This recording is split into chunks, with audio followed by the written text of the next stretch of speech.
hauntings, cryptids, the unknown. Welcome to Mystic Moon Cafe Radio.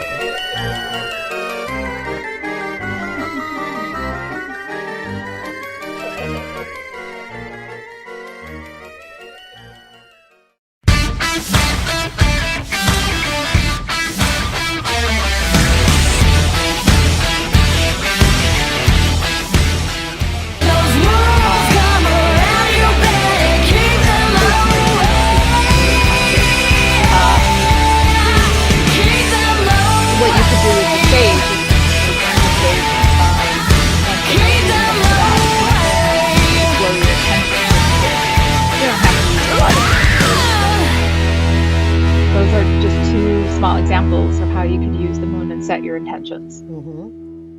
That I have a our one friend Micah, she was on the other week, and I just ordered a rosemary sage smudge stick from her, a combination, I believe it is, and I just got a lavender sage from Lauren Leo as well, so they are very nice scents. It's a little easier on the nose than just plain sage, I'm finding. Yeah, and you know something kind of funny? I actually like drinking sage. Have you ever tried it as a tea? Not as a tea, no. Should I mix with kale? Kale? I'm gonna go no, but dried kale, right? I just thought I'd throw that in there. You were like drinking them, like, are we talking smoothies? All these greens? Boy, that would kill my stomach. Like I'll just shut up now. Okay. Eating a way out. Yeah. It is actually super strong, sage. So okay. What I usually do is just add like a little touch of it to my black tea. You could make it as a tea all by itself if you want, but that is a matter of preference. But it actually adds a nice taste to the tea. So yeah, I mean, I guess it's a more direct form. There are people out there that are, they use magic with herbs and they say, no, that's actually inviting evil and negativity into you. But I've never really felt that way, honestly. Me neither. No. Yeah. Oh, hello, Josie. And Chandler's in chat as well. I had actually mixed up my own. The package had lavender chamomile, which was fantastic.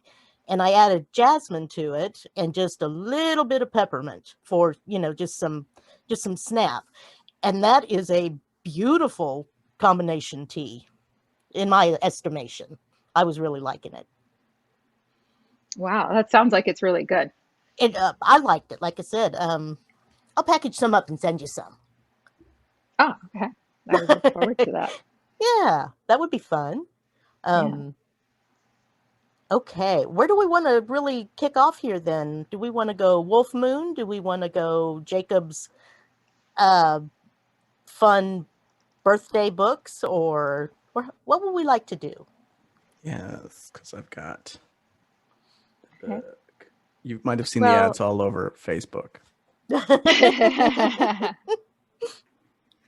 Well, we'll quickly get into the full moon. Okay. So it's called the wolf moon simply because a lot of in the ancient, not the ancient, in the Native American tradition, they would name their moons after the environment around them. So you might get a strawberry moon, or you might get the harvest moon. No, the wolf moon is a time where they believe that the wolves howled around that time, either due to hunger or whatever reasons that wolves howl. But the whole thing is it's about defining territory as well. And it's kind of interesting because if you think about what wolves do, they coordinate, they hunt together, they come in a pack. So you have to consider things like what the wolf represents. Now, I'm not horribly big on Native American traditions. I'm not against them at all, but it just it's not your thing. Mm-hmm. Yeah, it's not, yeah, it's just not the thing I looked into a whole lot in general. Um, but the whole thing that's coming up is that we have this full moon that comes in Leo. Mm-hmm. And that's a really interesting type of energy because Leo is usually a very dramatic kind of reaction to things, and the That would moon be is our me. emotions. So um, it would happen at, I think it would be the 29th of January at 1:36 a.m. Kansas Mm-hmm. City time. Okay. Jake, I think that would actually be January 28th at 11:36 p.m. your time on the West Coast. Got it. So um, essentially, what we have to look at is Leo is a fixed sign, and it's going to be opposite the sun, which is going to be in Aquarius. That's another fixed sign. And what's really interesting is that we have a few other planets that will be in the fixed sign of Taurus. So it's a lot of fixity. Fixity means rigidity. It means sometimes um, being stuck or being stubborn or just holding things the way they are. Like when you glue something, you affix it together. Okay. So the whole fixed energy is a lot more slow paced, but it's a whole lot more deliberate. It could offer things like rest. So if you need to take that time to take a nap, that's really good. Um, Generally, with fixed energy, it could be tricky to get things started. So the 2 days or so before that, when the moon is in Virgo, get your house clean. First, Virgo likes to clean and likes to keep the energy out of the way. And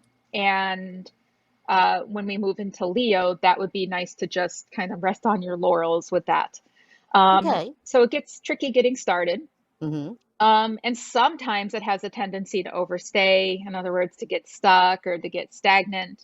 Luckily, though, with Leo as a fire energy, it you could probably overcome that, especially if it's opposing the sun in Aquarius. That would be a little bit more restless. Um, Now, the other thing is that in 2021, even though we've started off with a bang, as you saw on January 6th, um, you're going to see that a lot of things will be slowing down in general, and there's going Mm-hmm. to be um, shifts around us in our whole ecosystem and our environment in general. So we're already seeing that, for instance, with climate change. We're seeing that with, how a lot of businesses around us are shutting down and things are just kind of closing. That's pretty much the signal of this whole fixed energy of just things, things being boarded up and remaining boarded up. Mm-hmm. Now, the other thing too is that we have to look at all the other planets and how they are connecting with this, with this whole shift, especially around the whole 2020 change, 2021 change and how it sets the pace for this year. One of the biggest indicators is that Jupiter and Saturn were in conjunction. They were together. They were right next to each other Mm-hmm. in December, and it was referred to as the Great Conjunction. It was interesting because it was a shift from a 200-year cycle of a conjunction. So it takes about 200 years for that to happen.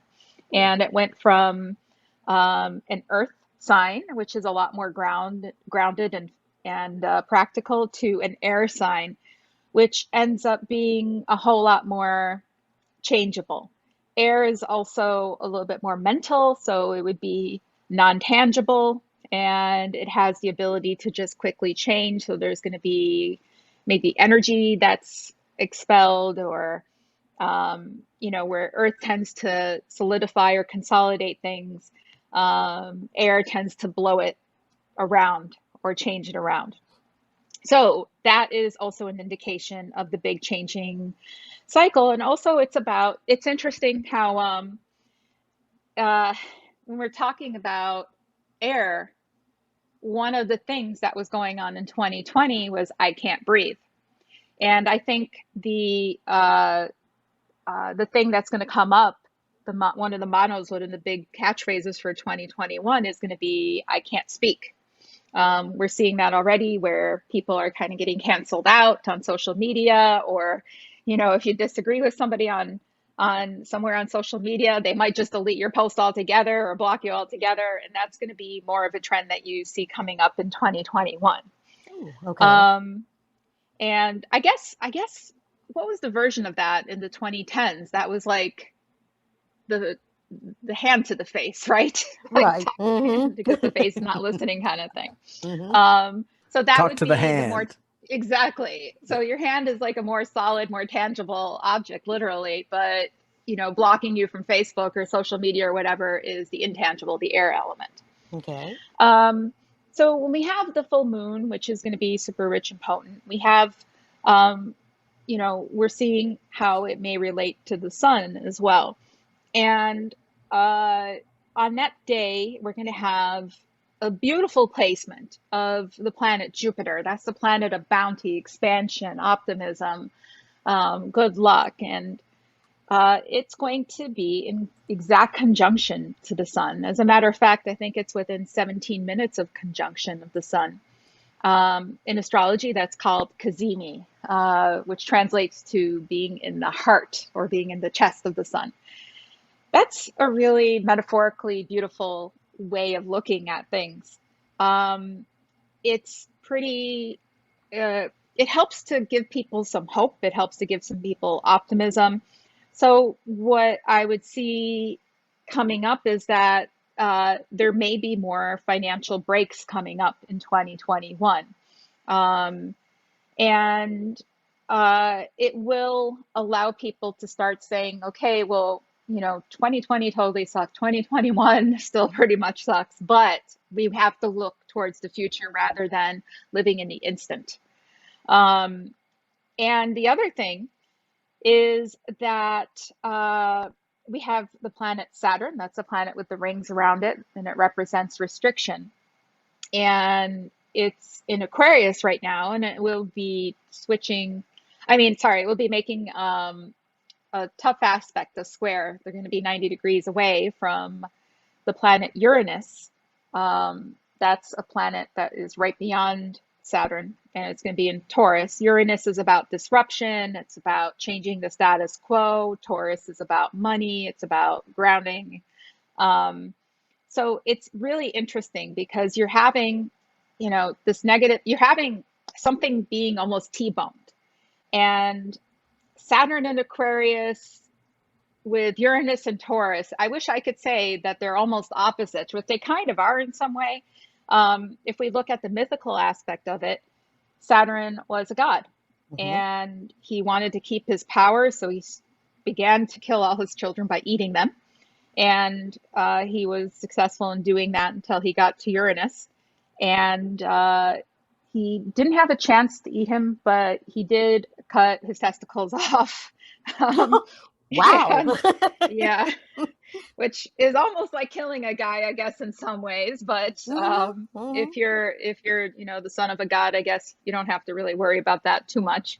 But what it does is that it causes a lot of shakeups. So we could see that for the rest of 2021, unfortunately. Uranus is going to like freedom. It wants liberation at any cost. And Saturn just wants to say, keep things as it is. And let's keep the status quo. So these two are very, very much at odds. Now,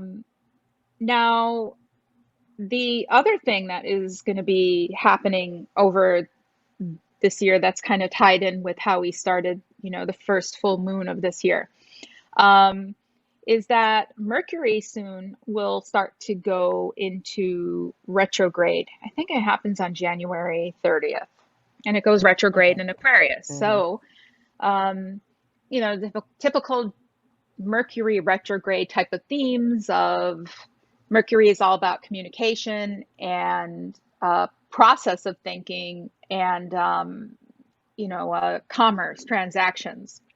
So you could see that during those times, you should back up your data, especially since it's an Aquarius. Aquarius represents technology, among other things. Back up your, double check everything before you go online. And I would say that would be an interesting time to look into investing in cryptocurrencies as well.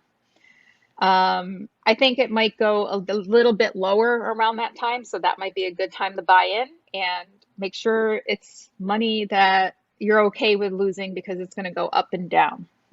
So if you're the kind that's weak of heart when you invest, I would say don't. But if you're okay with that, I would say definitely, go in and, treat it like you're just taking it to the gambling table. But I would see it eventually really pick up steam and start to really pick up in about 2 years or so. And of course, during that time with Mercury in retrograde, we could start to enjoy a little bit more thoughtfulness. And interestingly enough, sometimes it's actually a good time. It's the right time to try with telepathy with people, believe it or not. Simply because it is an Aquarius, and Aquarius is, it's out of your head in many ways. Now, the other thing that we're going to be seeing coming up with this full moon is that at the same time that happens, the planet Venus, which is the planet of love and beauty, among other things, it's going to be in conjunction the same degree with the planet Pluto, which is the planet of the underground, of transformation, of hard changes. And they're both going to be in Capricorn. Capricorn is kind of a stuffy type of planet. It's determined. It's yeah. Okay. It likes to be Spartan, but it likes to get things done. So when you have, if you could think about think about the difference of, Venus might be the, you might typically think Valentino, but then I'd say, well, imagine Venus living, being born and raised in the north of England. Well, maybe not as Valentino then, right? Right. Yeah. So it becomes a lot less snuggly, a little bit less expressive. It starts to become a little bit more concerned with, drawing lines, definitely taking responsibility, keeping things safe as much as possible. And Pluto, with the transformation there, would actually give a color of, if somebody's, for instance, in a bad relationship, this full moon in Leo is a really, really good time to finally have the courage, which Leo is known for, of being able to tap into that Venus in Capricorn and Pluto in Capricorn conjunction energy and say, I'm drawing lines. I'm making sure to keep some distance, to keep some healthy boundaries. And you would even see this with people possibly doing this with their families, even, in their own little social circle, their own little herd, as far as the social distancing is concerned. So that is something that would also be a little bit more of a theme of this upcoming year too, until the spring. And then it's going to happen back again in the winter. So that's essentially how we start off the energy of the year with this full moon in Leo. Neat. That was a fantastic thing. Presentation. I'm gonna thank you. That was great. And one of our usual chatters, Chandler in chat there, he says on his palm he has the sign of Jupiter on his palm and Saturn in the veins of his right arm. Also Pluto. So fun times. And he has the sign of Jupiter, Saturn, and Pluto on his palm, like the glyphs. Yeah. Mm-hmm. Wow. Yeah, his lines are that apparently. I asked if it was a tattoo, and he said no, it was his actual the lines and veins and what have you. I thought His that was anatomy. Anatomical. So it literally speaks. Mm-hmm. I think that's pretty cool. Yeah, I thought so too. I brought it up.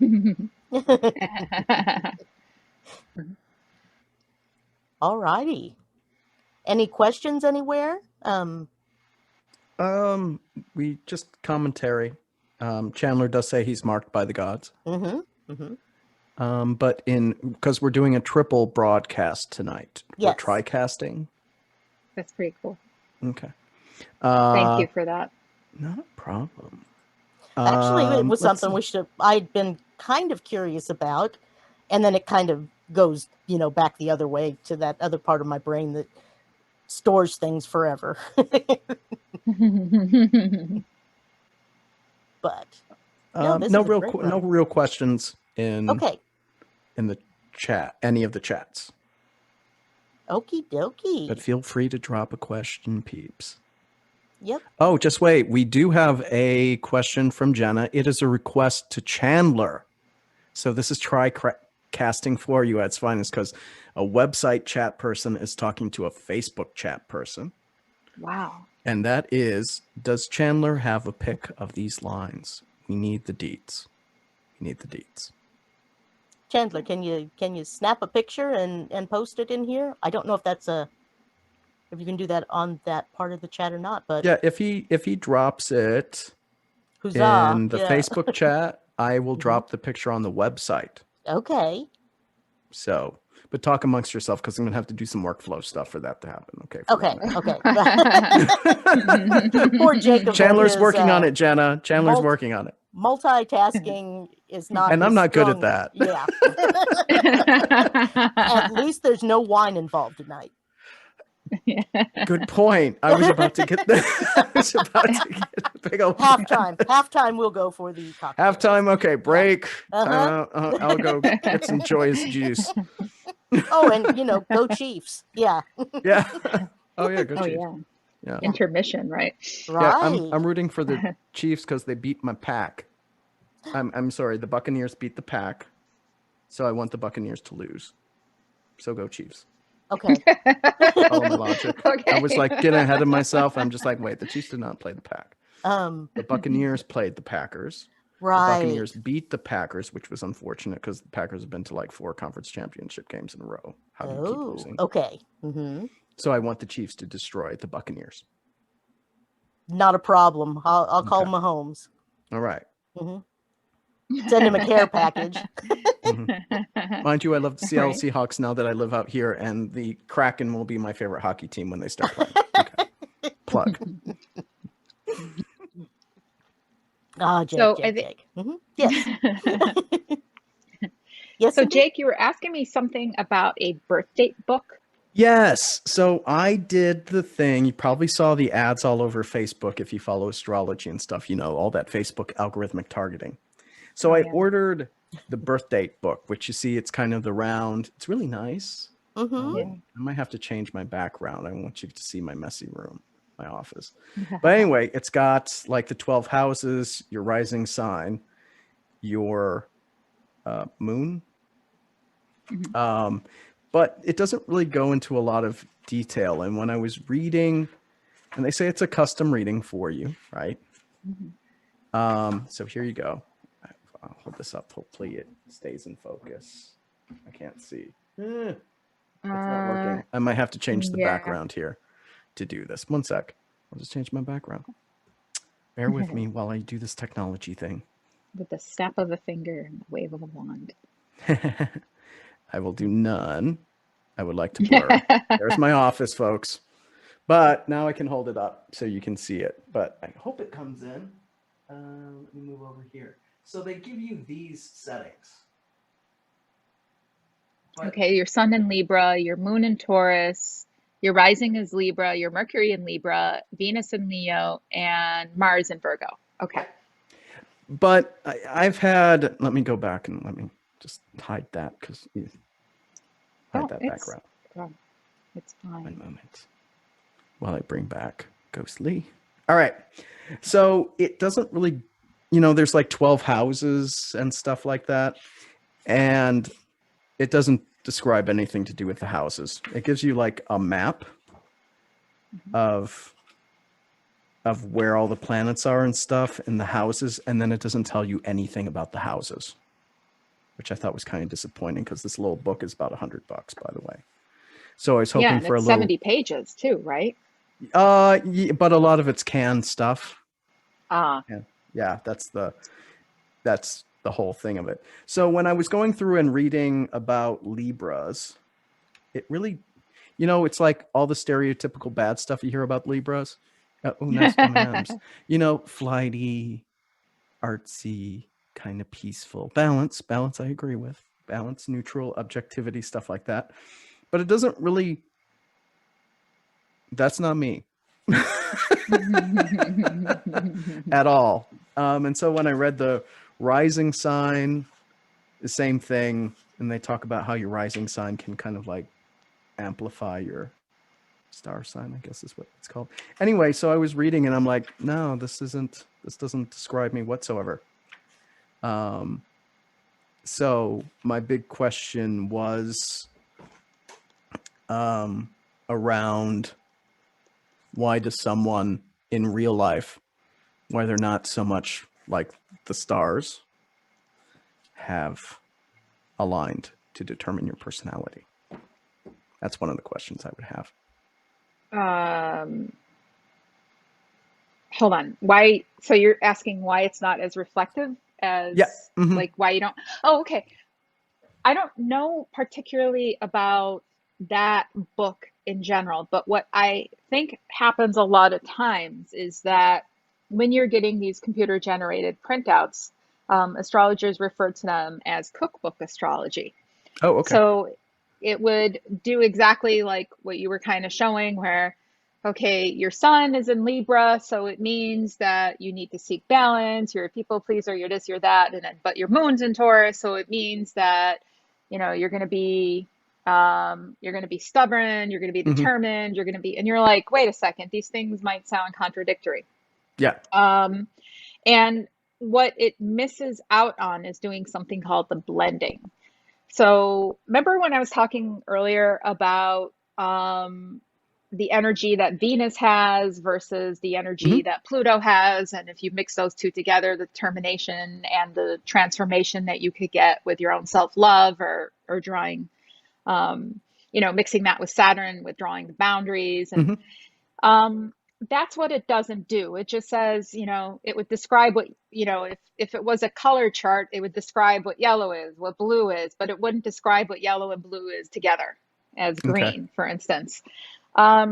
So with your chart, you gave me your information earlier today, so I created your chart. Mm-hmm. And Thank you for doing so that, by the way. yeah, oh, no problem. And thanks for the information and having your exact birth time, because that's essential. So the biggest thing that feels like it changes your Libran energy in your chart is the fact that you have Uranus, the planet of shakeups and changing the status quo, and being an outlier in general. It's right on the ascendant. The ascendant is the horizon where the sun would come up every morning. It's also the constellation that was coming up at the time and location that you were born, because the astrology chart is a snapshot of the sky at the time and location. You were essentially geotagged with those cosmic energies. When we put it into 2D rendition, it's a circle, and that circle is divided into 12 sections, very much like a clock. Mm-hmm. And those sections are called houses. Mm-hmm. And every house in astrology represents a different area of your life. So it could be, it could be love, health, family, career, money, things like that. Uh-huh. Now, your ascendant, Uranus, happens to be in the first house. The first house is about how you approach life.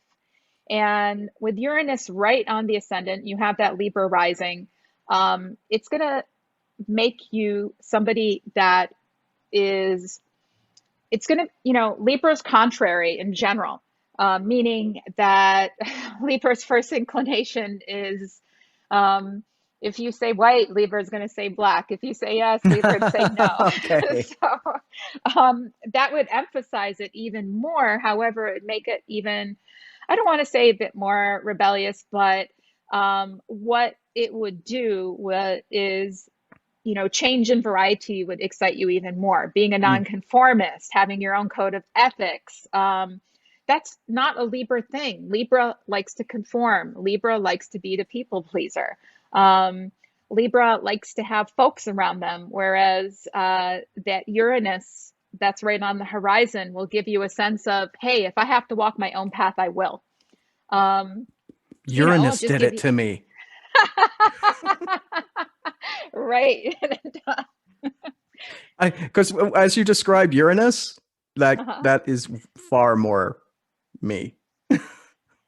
Right. And do you have some sense of sometimes being impulsive or maybe accused of being sometimes insensitive and other times like maybe cold or super Yeah. sensitive to other people? Yeah. Cold. Yes. Um. Let's see. What was the? Oh, I think through things and I'm like, at the end of the day, if it's a 50-50 chance, what the hell? Let's do it. And do you have a tendency, like if you're on the way to do something, you're like, halfway to the supermarket and you're like, I'm going to go to the other supermarket. Wait, no, I'm going to go back to the first supermarket. I mean, do you No, change no. your routes a lot? No, I don't really ping pong. Usually it's like I got the plan together. It's already been thought out and stuff. And so I'll go knock it out. However, I do go visit the store if like something's not in stock, or I'll go to a different store because it Ah, is to finish the mission. so that would be some of the Saturnian energy, which I'll get Hmm. into. Um, I think with you, that would be more like achieving the things off your checklist just so you could rest. So it's Hmm. not a pending item. Yeah. Um, but what Uranus also does is that it could actually make you come to terms a whole lot easier with basic instability around you. Hmm. So, everything that's happening with 2020, you probably just dealt with it a lot easier than everybody else. Yeah. Um, Yeah. and the other thing, because you are a Sun Libra, the important thing for you, of course, would be to balance your energy. Hmm. Now, I mean, that's pretty hard for Libra to balance your energy, especially with Uranus on the ascendant. But the way you would do it is through an antagonist that would be um, the one that really gets you to see what other people's side of the story is. In other words, how you affect the people around you. Now, Okay. you'd probably, because you are a nonconformist, you'd probably be pretty resistant to that. And I do see that. Oddly, this is atypical for a Libra in general, but you are okay with isolation at times, and that Oh yeah. is Yeah. Yeah. the I could Uranus be a hermit. again. Yeah. I could Yeah, totally be a yeah. hermit. Yeah. So the fact that it's making like an opposition with Chiron, Chiron represents the wounded healer. So it could give you sudden insights and departures, but it gives you, it amplifies the unconventional sense. However, it would also make you very non-judgmental. Now, when I say that, I mean that yes, you'll come up with your own discernment of what you see in front of you, but it's not something that you would hold against somebody. And it's also, it gives you a sense of not wanting to hold grudges as well. So, Libras generally don't hold grudges, but this is really supposed to help to release those grudges as well. If you Hmm. do hold the grudges, you'll find that it affects your health quite a lot. Hmm. Yeah. I don't really. I might cut you out of my Um, life, but I'm not going to dwell on it. um, Cancel and the other culture. thing, Oh no, no, cancel right? culture. The other thing is that you have your sun in the 12th house. The 12th house is a rather quiet house. It's the house of, it's one of the house of the hidden, Hmm. meaning that it's, when people do their morning routines, they're doing it to get themselves ready to present themselves for the rest of the world. They don't usually do it in front of the rest of the world. I'm not including the YouTubers, okay? Okay. So, Right. and the Instagrammers that like to stream themselves, right? Um, um, but that 12th house sun is like putting the sun in a box in some ways. The sun wants to shine, but the 12th house wants to keep it shaded or drawing the curtains on it. Not in a way that is suppressive, but in a way that maintains privacy. So that would, even though Libra is supposed to be a very social sign, the fact that it's in the 12th house would make it a very private sign. It would give you privacy traits. Okay. And the other interesting thing is that you have your nodes, the north node and the south node. These are karmic points. Okay. These are made according to how the sun and the moon intersect on their path. So it's not the same as an eclipse, because an eclipse involves like being in opposition with each other. It just happens to be the intersection of, you know, if you think of the sun in an orbit and the moon goes in another orbit, where those two circles cross. And that represents a karmic point, and they cross twice. Now you get the north node and the south node. The north node is what you've come in with from a previous life, and the south node is what you have to achieve in this life. And I see it is really tough for you because you have your south node in Cancer in your midheaven, which is the public spot, public consciousness. It is probably tough for you to, you know, you have to be part of your own crowd, essentially. Like joining the in crowd would never make you happy. Doing your own thing, you're not someone that needs to be a leader, but it is indicating that you came in from a past life in isolation and feeling that is comfortable in many ways. What's really interesting, Jake, is that I took a look at your astro maps, and I do see, even though you were born in Madison, Wisconsin, you moved to an area. So you're in Seattle right now, right? Yeah. Okay. So you're in between, you're very close to a Pluto on your ascendant. That means when you were born in Wisconsin, the planet Pluto was on the horizon all the way in Seattle. And it changes your chart in some ways because it, you know, it moves the dial. And you also have Saturn on your midheaven. Saturn, generally people, astrologers say that Saturn is not a good line to be on. It's very isolating. It could be kind of lonely. On the midheaven, what it will do is help to guarantee some form of employment. That's probably the benefit that you would get out in Seattle. Also, I mean, I do realize that you're into ghost hunting, so I would think that it would be the especially old relics or tombs that you would want to visit rather than the newly buried ones. Correct. I'm all about a pioneer cemetery. Nice. That's pretty cool.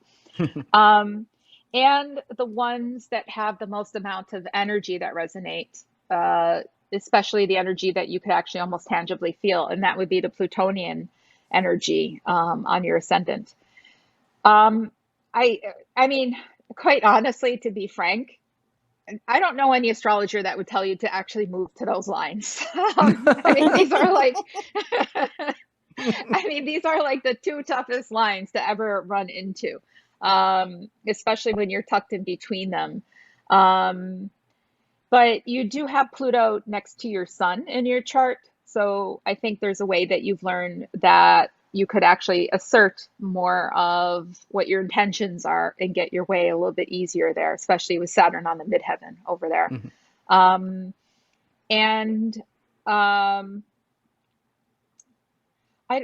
mean, have you ever been, well, let me try to see something here because I want to see where Mercury is. Maybe. Well, okay. How old were you, Jake, when you moved to Washington? It was 5 years ago, so I was in my early 40s. Okay, so that happened around your Uranus return, which is half return, which is really interesting. And you were in Madison the whole time before that? No, I had moved to,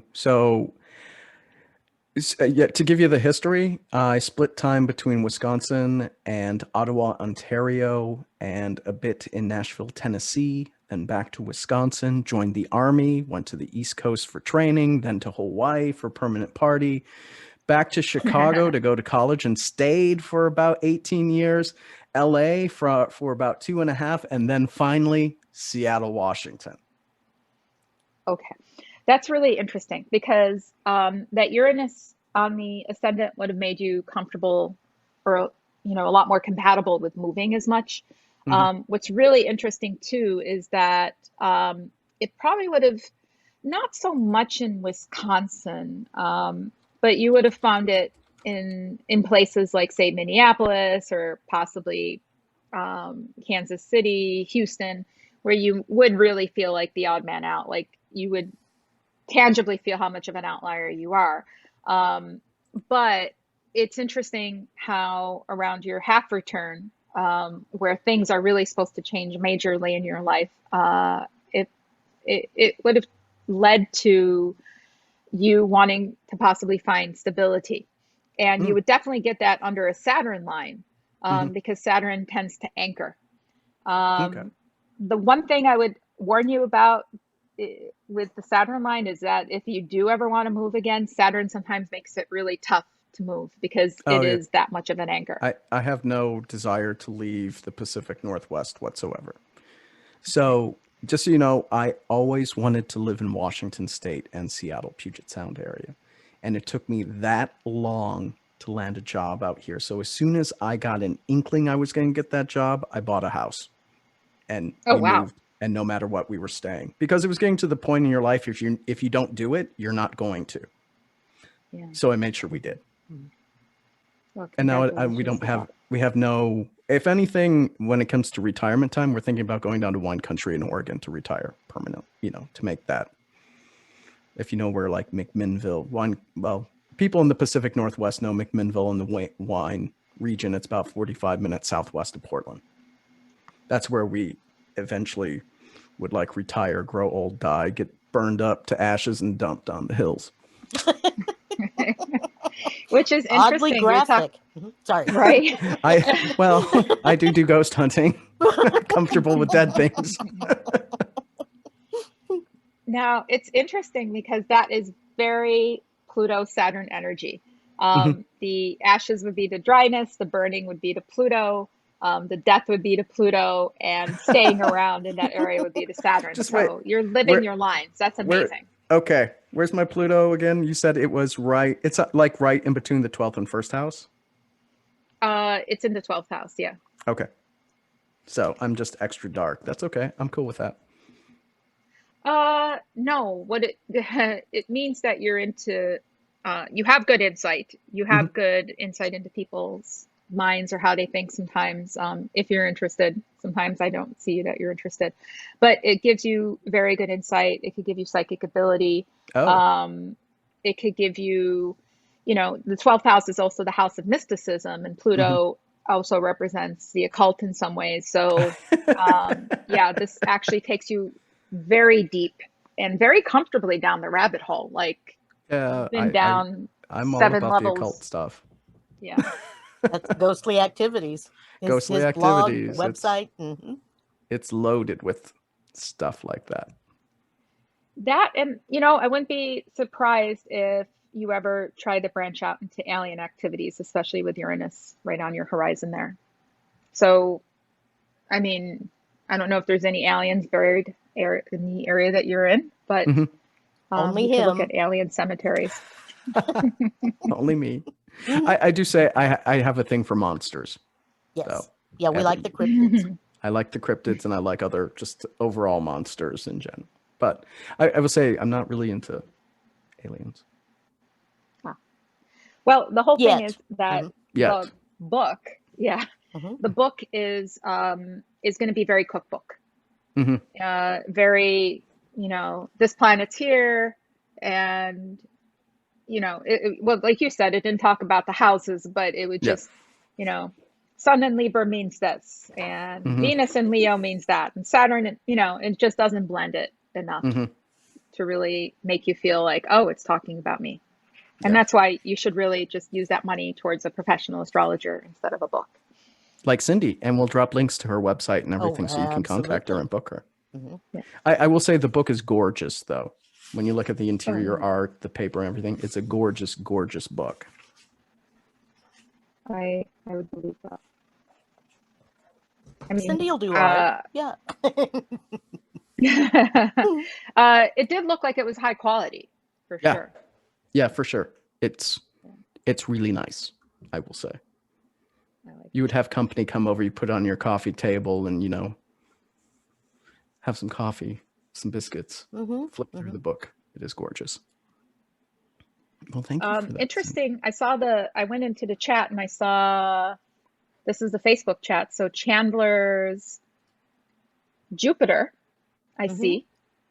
He connected his lifeline, his headline, and his fate line. And that would be looking at it from the fingertips going towards the chest where you could see that Jupiter on his hand, which is pretty good. That's good luck. Or him blessing people with good luck. And then his cephalic vein that kind of makes a loop-de-doop to show this, the glyph of Saturn. So I wonder if for Chandler, if this is on the same, it's the same hand and the same arm. So we'll send that question out to Chandler if he's still listening. He wanted you to see his graph too. The chart, rather, excuse me. Said it had the Star of David in it. I shared it in our chat, so the picture of it. Oh, that's really a fortunate thing to have. They say Jesus Christ had the Star of David in his chart. It's a double grand trine. So a grand trine is 3 planets that connect together 120 degrees apart from each other, and he has 2 of them in his chart that form these 2 triangles that form the Star of David. So it is supposed to be very auspicious, especially since he has it on the angles of his chart, which would be the horizon, the rising, the rising and setting horizons. Now, the only danger to that, and I'm not, we could go back to his chart in a bit, but I'm just going to quickly just say the only danger to that is that sometimes it can make somebody lazy or it gives them too much of an easy life. And without realizing the harshness of the world, it could sometimes lead someone to be feeling dissatisfied. Luckily, in his chart, I also see he has enough oppositions, like planets that are opposite each other. That gives him enough strife to actually have food for thought. And he has a mystic rectangle in his chart too, which is, it's 4 planets that are connected in the shape of a rectangle. And that is very interesting because that would open him up to the mysticism and make him aware of things like Saturn on his arm and Jupiter on his palm and the Star of David in his chart. So he is very mystically inclined from our chats here and in the shows and things. So very cool. Awesome. And it is the same arm, all the same arm. Oh, okay. That means he bestows people with good luck, but he also knows how to protect himself. Sometimes I do see that there was some vulnerability when he was younger, but I think he very early on learned how to draw boundaries as well. Not thick boundaries, but just not letting the negative energy come into his life. Nice. Yes. Nice. Okay, I will say I just uploaded the pictures of Chandler's on the website. The pictures, it's a slider. So you just slide it back and forth to compare the 2 images, okay? So folks that are listening, you might have to refresh your page to see them. All righty. Let's go look. This is new technology. I haven't used it before. Mystic Moon is seeing the first technology here.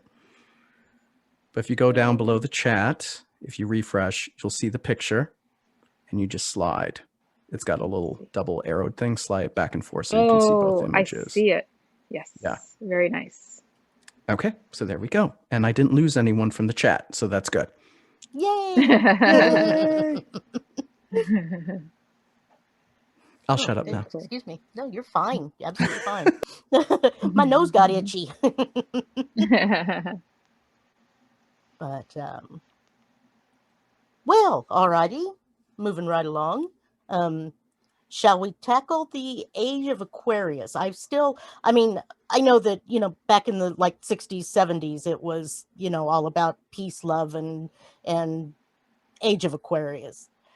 What does it mean for 2021? Okay, so interesting. So if we look at 2012 and 2021, we get these kind of reverses with the 1 and the 2, 21 and 12. So a lot of, there's dispute as in when exactly this begins, this age of Aquarius. And that dispute has to deal with the astrological versus the astronomical and the precession of the equinox. It gets really complicated, to be honest with you. But a lot of people say in the esoteric field that the rumblings of it started in 2012. Now, if you remember 2012, that was the year when a lot of people thought that there was going to be a massive change, very big disruptions. And I don't think we really got that around the world so much. I mean, we did have, the Arab Spring that just started 2 years before that. And I think it was still going on by the time 2012 came by. Actually, it was still going on in a few of the countries in the Middle East then. But there wasn't a whole lot of shaking or booming going along. But now here we are in 2021, and we're starting to see all these changes that are happening. It's funny because, protests weren't a thing that were so big since, say, the 60s, right, in the United States. And whenever they did happen, like if we think about Take Back Wall Street, most people's reactions are like, get a job, right? So nowadays, you can't say, go get a job because, well, what jobs are there to be had that could actually sustain you with paying rent and school and your debts and blah, blah, blah, right? What's most interesting about this whole thing, though, is that the age of Aquarius, you're going from Pisces to Aquarius. Aquarius is ruled by Uranus. So Uranus means disruption, changes of the status quo. And we're seeing it happen all around the world. As of today, when I checked to see, because I got some news in my Google feed about the Indian farmers protesting, and I'm following some story that for a few months already about what's been going on with Russia and some grassroots opponent that Vladimir Putin wouldn't even say his name because he didn't want to empower him at all. And now there's, hundreds of thousands of people all across Russia that are protesting. I saw that myself the other day. Yeah. And we have the protests that are still happening in the States. You saw what happened January 6th. And actually, there's about 110 countries in the world where there's, as of January 2021, where there's been more than 100,000 people that have showed up to protest about whatever issues in the past, less than a year since the pandemic began. That's pretty amazing, come to think about it, because, usually you get pockets of eruptions here or there. But for the whole world to be getting out and shouting and protesting and asking for regime changes like you would see in Russia, in Belarus, I can't remember, it was Venezuela. I can't remember which country it was in South America, even in the United States, right? So this is people wanting to change things. But what's really interesting is that Aquarius also brings in technology, and how are people communicating with each other? What is really driving the force of this change? So sure, there's an economic reason, Uranus and Taurus, which I'll get into, but the age of Aquarius would bring more technology to the forefront, more of transmitting our thoughts technologically. We started to see little hints of that, and like if you could see things on Amazon, like they're classified as toys, but if it's like a headband that you wear, and you could actually levitate a ball using this headband through the alpha waves that it reads on your head, but now they're actually getting it to where they could download your consciousness, and keep you living on beyond your corporeal death. Like that movie? What movie? Oh, There's several. a TV show. Yeah, there's a TV show on Netflix which is about that, where they download your brain waves and you live on as AI in some computer run. Hmm. Is that like a Dark Mirror episode or something? No, it's a regular series. I forgot Black the name. Mirror, I mean. What it's called. It's not Black Mirror. It's a regular series. I can't remember the name of it right now, but it's on Netflix and takes place like 20 years in the future or something like that. And when you die, if you've paid, they'll download your consciousness and put you into an AI virtual reality world to live on in infinity, as long as, you know, the estate keeps paying for it. That was actually kind of a cute series. Yeah, I I didn't think see it was just one season. But Yeah, so far anyway. Mhm. I'll find it later. So yeah, that's essentially it. I mean, it certainly beats cryopreservation, right? Mhm. And what's really interesting about that is, if we're looking into the cosmic waves that the planet gets and the whole solar system gets, as a matter of fact, if you cryopreserved yourself and you came back to life through your body 1,000 years in the future, the whole big question that they didn't think of at the time they started cryopreservation, and now they're really realizing it, is would your body from 1,000 years ago, even if it's kept in perfect shape, would it be able to tolerate the new environment around you? And it's not about necessarily the environmental changes, but it's about, the whole solar system traveling all together through the universe and how that brings its own cosmic energy. Wow. Yeah.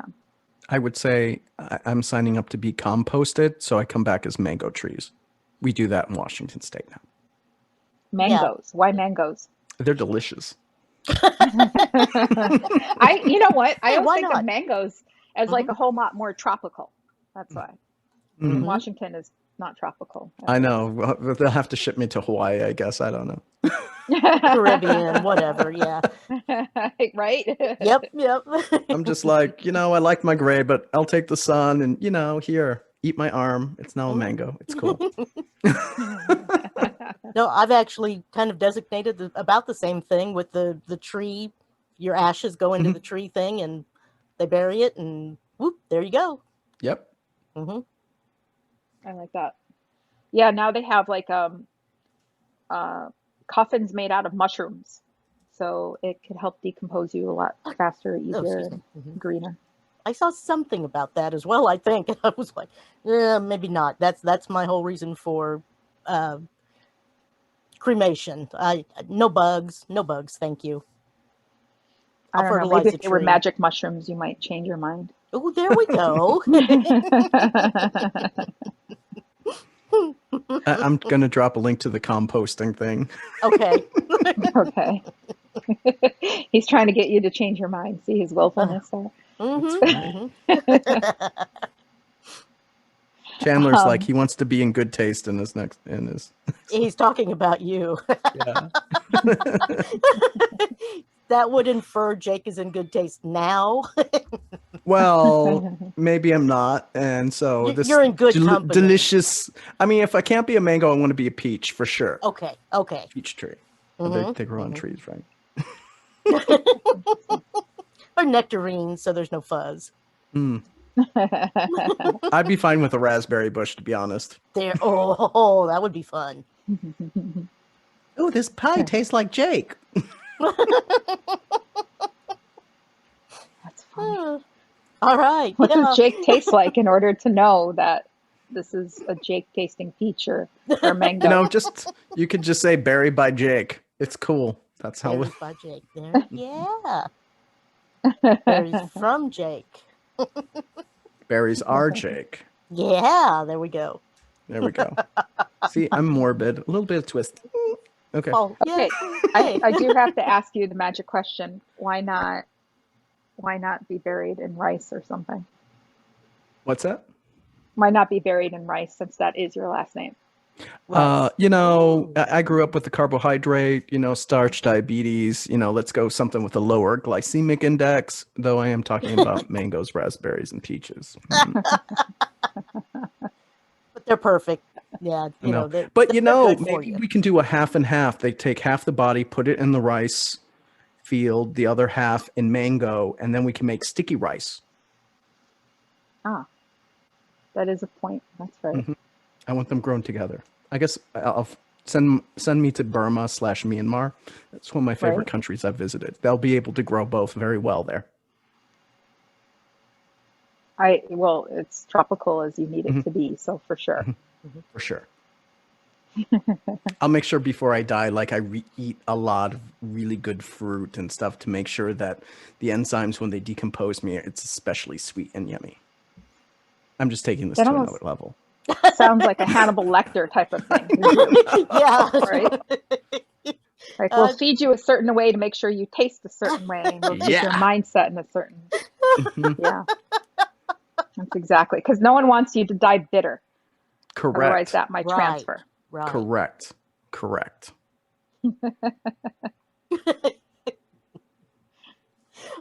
Well, what do you want to talk about now? Well, hold on. Let me finish with the Age of Aquarius. Oh, thing, yes, is please. that- Yeah.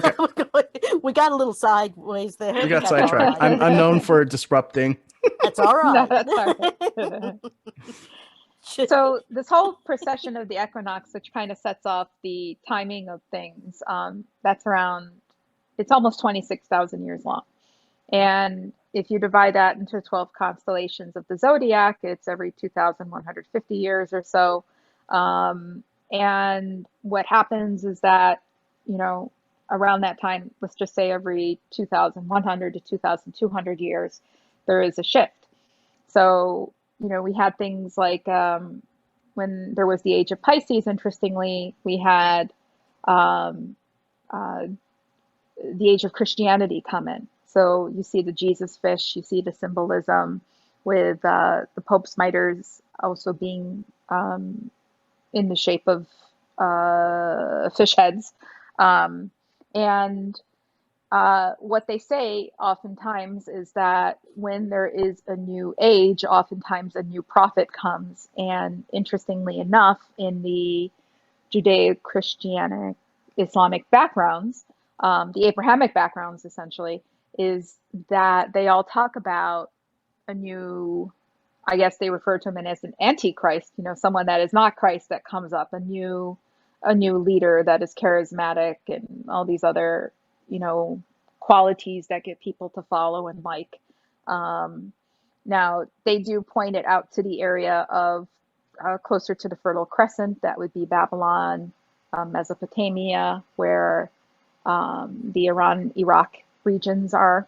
Who knows? Who knows if we're going to live to see that? But the whole point is the here and now is that we're already starting to see the shakeups and the infiltration of the age of Aquarius with the technology, the things that we talked about, like the, downloading your consciousness and living on through that.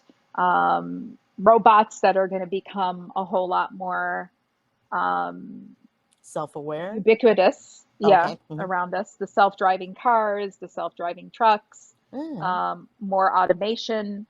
It is, with some of the philanthropists, especially the theosophists, they tend to think that there is going to be a transformation of human, more from human to cyborg.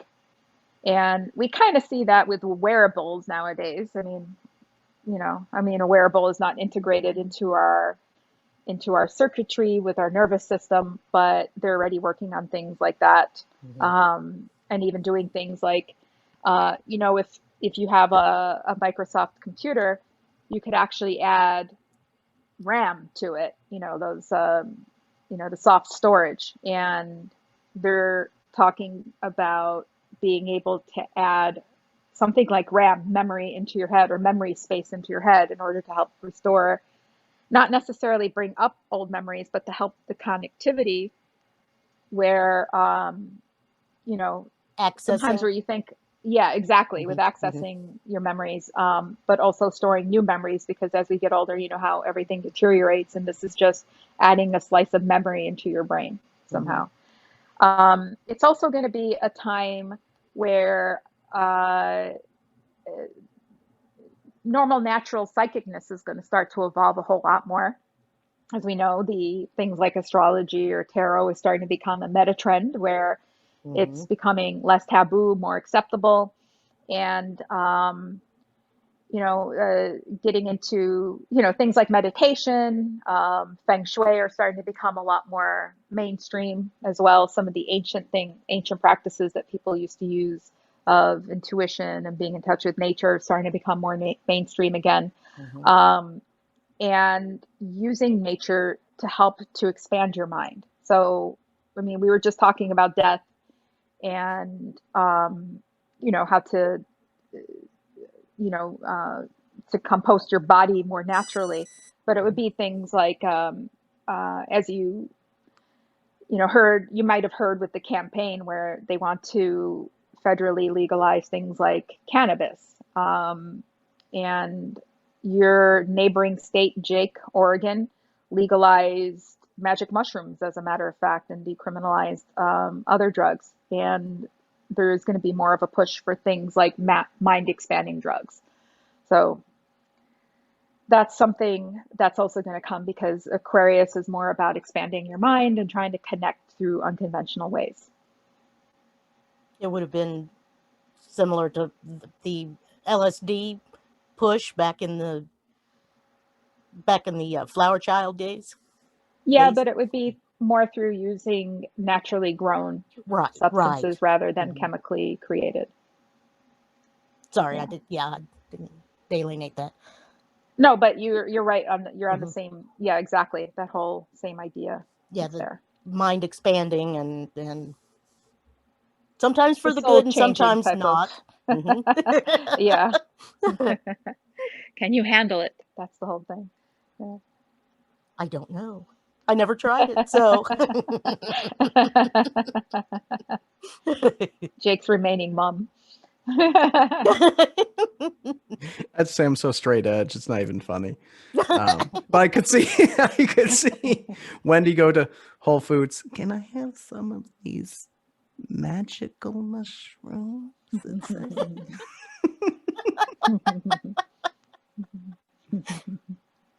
probably get them off Amazon easier. Yeah. Yeah. They do have pharmacy fulfillment now. So Okay. dear Jeff Mhm. Bezos, can I get some of those shrooms you're taking? Thanks. Love you, Wendy. Thank you so much. Well, it's funny because it is very prevalent with Silicon Valley too. Mhm. So since they are a driving force in the world, economically and socially, who knows? Maybe they'll push that too. Oh, we have a question. We have a question Yeah. from Jenna in the chat on the website as part of our TriCast. And Jenna asks, could natural psychic powers and cyborg technology be in competition with each other in this age of Aquarius? Absolutely, yes. Now, is all this technology good for us after all? That is a big, existential question, in my opinion, because imagine I'm sure you've all experienced when you're thinking of somebody back in the old days before the internet came, and then all of a sudden, bam, they called you, right? Still Or they're at your happens. door. Mm-hmm. Now it's like being on the same wavelength with somebody. I mean, they even have that song Radar Love, where these two lovers are on the same wavelength, and they could see, I mean, they could, hear each other's thoughts, their own kind of telepathy. Now, um, it's, it, what it does is that it interferes with your natural ability to build your psychic muscle. Going back to the reference of before internet, when I'm sure we all had at least 5 telephone numbers memorized, like easily. Now you barely remember your own phone number. You're like, oh, hold on, let me call Right. you, or let me Right. just check it Yeah. on my phone, right?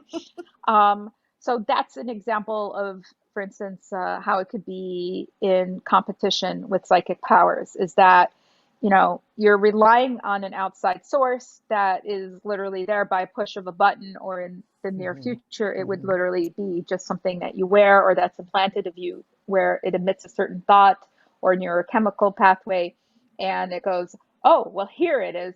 This is, here's a Google search, or here's access to what you were thinking of. Rather than you going on the whole self-discovery, that journey, that whole soul fulfillment, and developing that psychic muscle. So Good question, Jenna. Amazing question. I love it. very. So unplug, go out in the middle of the woods and forget your phone and walk around. I'm not going to walk around barefoot, but a lot of people suggest that. Yes, walking around barefoot on Terra, which, on Earth, is actually very grounding. I can understand why you went. I did that. I remember, I always like to wear shoes and stuff, but I remember once at my parents' house, I went out and I was like, because they have a creek, they had a stream in the back, and they had all this nature and stuff. And guess what happened? I step on a snake. Of course. Yep. I never went, freaked out as possible. Like, just, it's kind of funny because some people might think that was a law of attraction. However, it was actually more connectivity there, just because, you're expecting to feel blades of grass or maybe an insect or a stick, and then kabam, there's something sliding and slithering under And serpents are symbolism of knowledge. But yeah, like going out into nature, grounding through,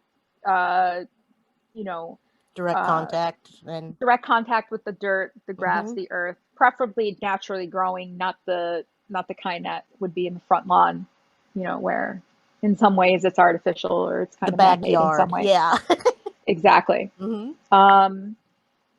Just walking on the beach, for instance, would be more than enough to do that, and it's pleasant as well because you get the ionized air. Unplugging doesn't necessarily mean having to go into the woods. You could actually unplug just at home if you're a city person, like a big city person. Some people feel a whole lot more plugged in.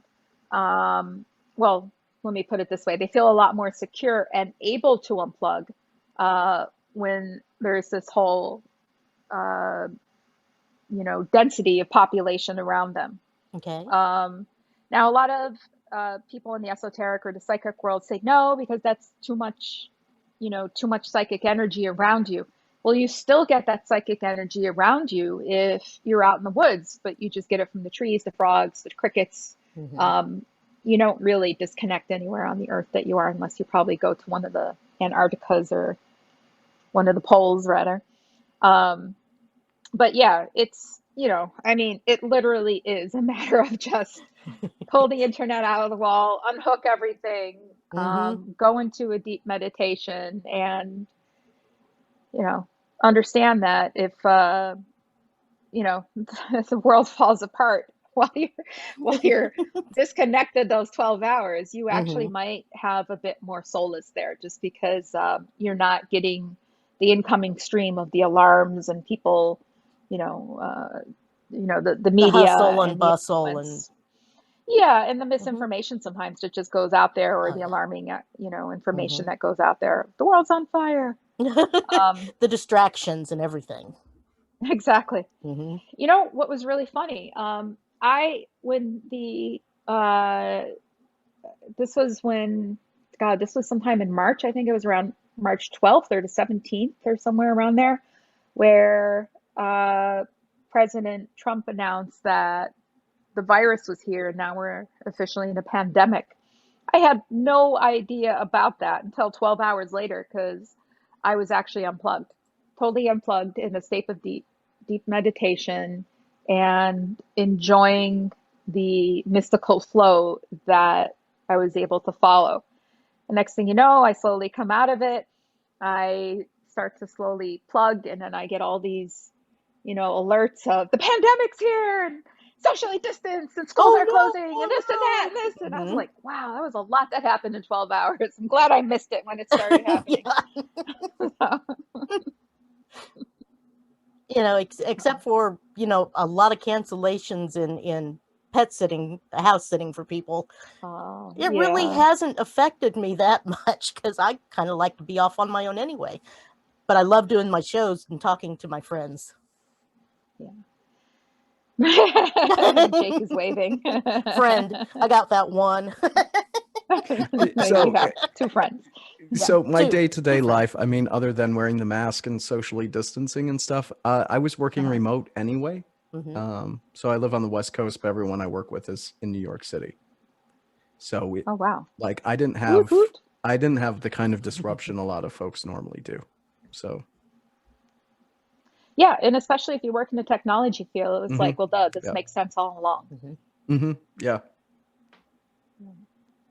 It was funny. It worked out really well for me because I was doing exclusively phone readings since 2016, and that filtered out a lot of people that, in other words, it was a little bit of an access problem for some people as far as like, no, I want to see you face to face.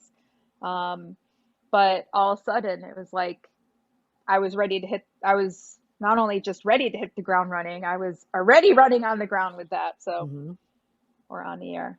So it's funny how things kind of turn out in some ways. And, with both of you two, because you two are both very connected in general with just the, being outside of this world, so to speak. That's why it works out for you. And sorry to hear about your pet sitting, but I'm sure that it waxes and wanes, just kind of depending on what kind of alarms are being raised. But I've got some real good clients, and they've kept me going. I've met fantastic people, and I get to take care of doggies and kitty cats. And okay, we won't talk about that one dragon, the the reptile. Oh, the iguana. Yeah. Yes, exactly. Yep. But yeah, and the chickens, about a month ago that were on the farm I was watching. So, wow. But it's all good. It's all working out, I think, as it should. The stress level is reasonable. Acted pretty darn good. I will say, when it's talking about connecting to the earth and everything, when we moved from Seattle to a more rural area, like 65 miles away, at the end of summer. Oh wow, I didn't realize you were that far away from Seattle now. Yeah. Cool. I'm that far away now, and like we don't regret it whatsoever. And we spent our spare time building fences so we can get more critters. So the goats will be coming soon. The Pit Bull Ranch. Pit Bull Ranch and the goats and the burro. We plan on getting them all. So we're going to have like a little hobby farm, which is kind of weird because I'm such a city boy. I was going to ask you if you moved, because you had Jupiter that was transiting through your 4th house, and that usually indicates a move to a bigger or some kind of expansion in your house or your property around you. Yeah, it was definitely the property around us. So we went from having about the houses are about the same size, but the property was, when I was Seattle, was 7,500 square feet, so less than a quarter acre, and now I got 2.5 acres. Wow. Yeah. It's totally different from being a city boy, for sure. I know. Let me tell you the adjustments I've made. Like, oh, let me get an Uber. Oh, there's no Uber. Right? Can you deliver the pizza? I'm too far out of town. Oh, what? Well, heck. Those kinds of things. And then the one that really gets me is the internet speed is not as good. Oh. But, first world problems, right? Yep. Now, have you converted to solar yet? What's that? Have you got the solar panels coming out yet to well, augment we're your thinking power? I will say what we're going to do is we're going to get the tanks to capture the rainwater Oh, So in the summer, because we have well water here, and it's Washington State, so it's not like you have to worry about a water problem. But like we're gonna water our lawn, and we did a bunch of yard work and planted a bunch of trees. So we're going to, collect all the rainwater and then use that to because that's do so the much watering better in the than summer. yeah. Yeah. For solar panels, we haven't. I mean, we could put. We got space for them. Cool. We haven't thought about converting that way yet. Interesting. That's my bit as I moved from urbanity to rurality. I think there's like some kind of, I don't know, there's some kind of federal incentive that's coming up for solar panels.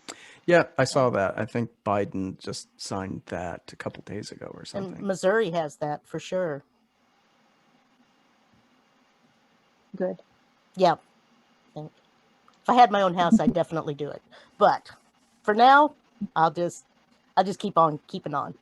Yeah, in our neck of the woods, though, you got to remember. I know people have solar power out here, but I think you don't have all the sun all the time. We don't have all the sun. Okay. Like in the summer, it's amazing from like June 1st through the end of September. It doesn't rain that much. It's really sunny and like 80, 85 tops. But then you have the rest of the year where it's all gray. And I know solar rays still get through and everything like that, but it's definitely not like you live in LA.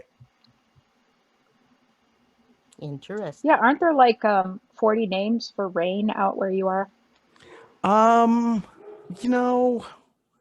a saying thing, we usually just this time of year it's just the gray. You don't really talk about the gray. Just means kind of you got the drizzle and stuff because we don't get as much downpours as you think. It's really just very drizzly and misty most of the time in the winter. So that adds up over time. And when we're having that Pacific River, that atmospheric river and stuff, that's when we get drenched. But it whips right through here because we're on the jet stream. So like the storms don't stay that long. And then they head off. And then we've got the mountains on either side that kind of blocks it too. That's why Seattle's never so bad because it's got a big mountain chain to the west of it, big mountain chain to the east of it, kind of makes Seattle nice. Now, where I live now, I find, even though I'm about an hour south of the city, I find that it is actually a little bit warmer here and we get less rain. Interesting. Than I Okay. did when I lived in Seattle. But I live closer to Mount Rainier now. So maybe it's just it all gets attracted to the mountains and dumps there and goes over us. I'm only 30 miles from Mount Rainier, if that. Neat. That's my bit. That's your bit. Cool. I'll shut up. It's good to talk. Yeah, I know a lot of people, they talk about connecting more and people going through the awakening. And do you think a lot of it has to do with being home so much and they're noticing more energies that were always there, or perhaps, maybe grandma and grandpa are coming by more often or something? What do you think on that one? I think it has a lot to do with people being scared and people not being connected as often as they want to be. Because when you're, when you're out doing your regular work life, I mean, when a lot of people are out there doing their 9 to 5 or doing things, during regular business hours, you exchange energy with a lot of different people. And the tendency with that is to kind of shut off. It's kind of like if you live in a population dense city, like if you live in a big apartment complex, you might not even know your neighbor's name. But if you live out in the country, you're going to know the next 10 houses that, are within proximity, that kind of thing. So that's kind of what I'm seeing with how people have ended up becoming a little bit more connected. Furthermore, there is that sense of a lot of fear and, hey, what is really going on here? So it's led people to kind of turn inwards and reflect on the priorities in their life. And in doing that, that's where they're able to connect more through consciousness and, the esoteric, the psychic channel, so to speak, the etheric messages that come towards you. Okay. One interesting thing that I've seen more that's been going on, especially more, it already started around the 2010s and the teens, but going into, 2020 is more people are getting into yoga. And yoga is a very connective type of exercise to do where, you can't just jump around and, hey, bae, way, you got to like really be careful with every single move that you make. Otherwise, you'll pull a muscle and hurt yourself. Mm-hmm. But it is also an exercise that is a form of meditation. It's kinetic meditation. And I think that too has helped, especially with the younger generations I've seen, with them get connected that way overall. When I say younger, I mean 40 and under, 45 and under in general. That the kids. Mm-hmm. Yeah.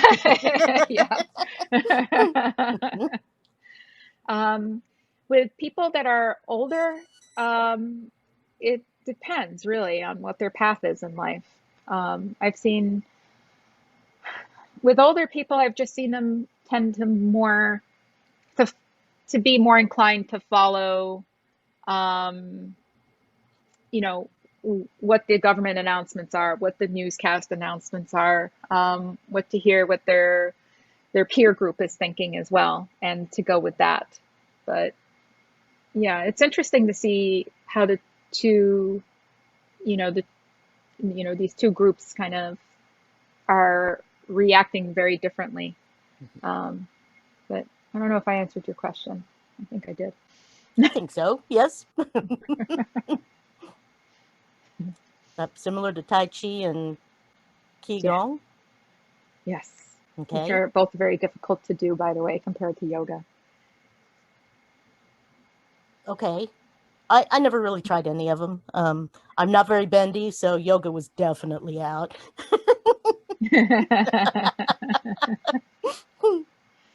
Yeah, the Tai Chi and the Qigong really requires quite a high level of focus and awareness. And it takes a lot of control as well. So I don't know. If you're into that, that's good. I did try it, and I remember just being way too impatient to just, and I was kind of surprised with that. The yoga, on the other hand, you could just start with doing regular stretches that are not yoga and then working your way into that. So it's a whole lot more inclusive and a lot more inviting. Interesting. Yeah. What about you, Jake? Are you bendy and flexible, or are you stiff and rigid? I do my stretches in the morning before the gym and stuff like that. So I grew up playing sports, so it was kind of always in the mode of like, I'm not gonna like throw down with splits or anything like that, but I can touch my toes, stuff like that. That's good. Good Sometimes deal. we have our stomachs too much in the way to touch our toes. Oh, I gotta tell you, dude, that metabolic shift you get at middle age, it is such a bitch. Such a bitch. Complete. Right? Yep. I'm just like, just wait, what? Get in there, Benny. Toes, where are my toes? No, I'm not that bad. No, I'm not either, but. And you wonder, how the hell did this happen overnight? Exactly, yeah. What? I know. Now, what it is just eating pie builds up. No, so I will share in the morning when I'm doing like crunches, stretches, and push-ups and all that stuff. I've got 3 very big dogs that are cuddle monsters. And so as soon as they see daddy get down to like stretch or do push-ups, it is automatic tongue bath time. And dog pile. Mm-hmm. Yeah. Yeah, Mhm. Mikey usually sits on my stomach. Mikey's the 85-pound pit bull, by the way. Mhm, mhm. He's just like, plop. Hi, Daddy. Here, You're not here I going am. anywhere. I'm helping. I'm just like, Billy Monster. His nickname is Monster. Yeah, I had Just that train him one. to. Oh, go ahead. Oh, go ahead. Oh, I was going to say you should train him to help you hunt for ghosts. I should. you should. Mikey would be petrified. Oh. He would be. Daisy would be like, if it's not bringing me food, I don't care. And Wally would be a neurotic wreck and would just go, "Rrr, rrr, rrr, rrr, rrr." He's got a deep bark. You guys heard him bark earlier tonight, I think. Mhm, mhm. Woof. He's the skinnier one. He's only 70 pounds. So Ah. my kids are big. Sorry, Wendy, you were saying? Like doing some stretching exercises for my lower back that the doctor had wanted me to. He says I don't relax right. I don't know how to relax the muscles right. So, laying on the floor with the legs up on the couch, and was at the golden retriever's house, and all of a sudden I feel this I feel this paw in my palm, and look over, and that dog is doing these exact same exercises with his paw in my hand. Yes. That's cute. Well, it's interesting because I think every single animal stretches every day except for humans. Yes. Mm-hmm. The big old. Even probably the dragon that you've seen except for the dragon, right? Well, that's a reptile, though, so Yeah. it probably would be a dysfunction for them. The problem I've got now is with the age, when I crawl out of the bed in the morning, I'm getting ready to, like, the first thing I do when the alarm goes off and I look over and curse it. I stretch in the bed, but now I get to the point where I might overstretch my calves, and then I get a muscle. Charlie horses. Charlie horse, yeah. Mm-hmm. I'm just like, damn, I'm going to have to drag my ass over to the coffee maker with a lame leg.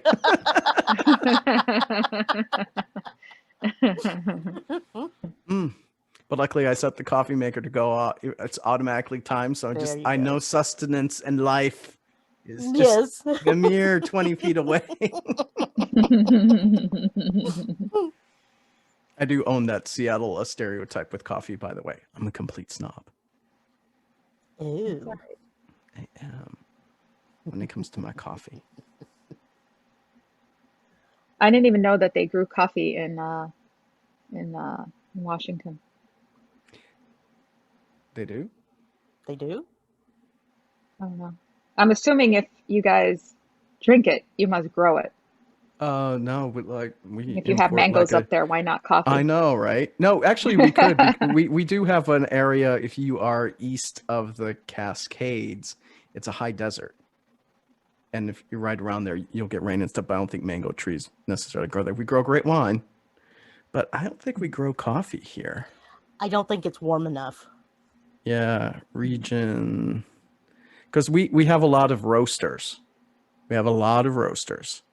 And roasting is a very important process of it. Yeah. Oh, what do you know? I know There's nothing. coffee growing in Washington State. Kabam. Really? Kabam. I gotta. Now you could go your own. You should get your own locally sourced organic coffee. I know. Yeah.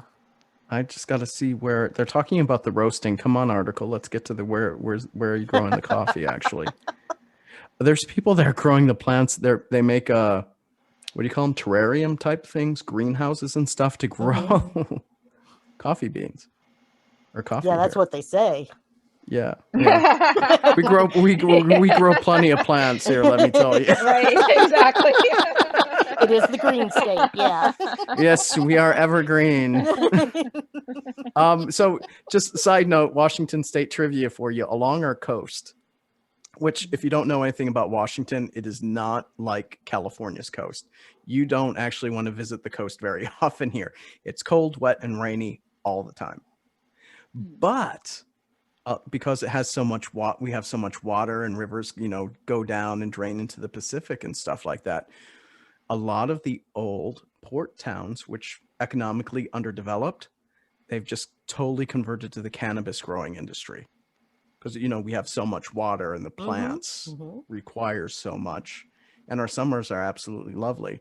But yeah, it's become these dead coastal towns have become big pot growing regions. Take Raymond, Washington, for example. Dying, going away, cannabis gets legalized, towns coming back to life because of that industry.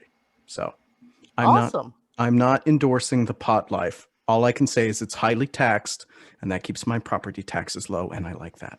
There you go. And it's one that the robots really can't take over. We hope not. I know. Give True, it time. yeah. Give it time. At least They'll they learn. can't smoke it. Yeah. Cannabis oil for your robot. Do you have Right? an angry robot? Put him on some CBD, mellow him right out.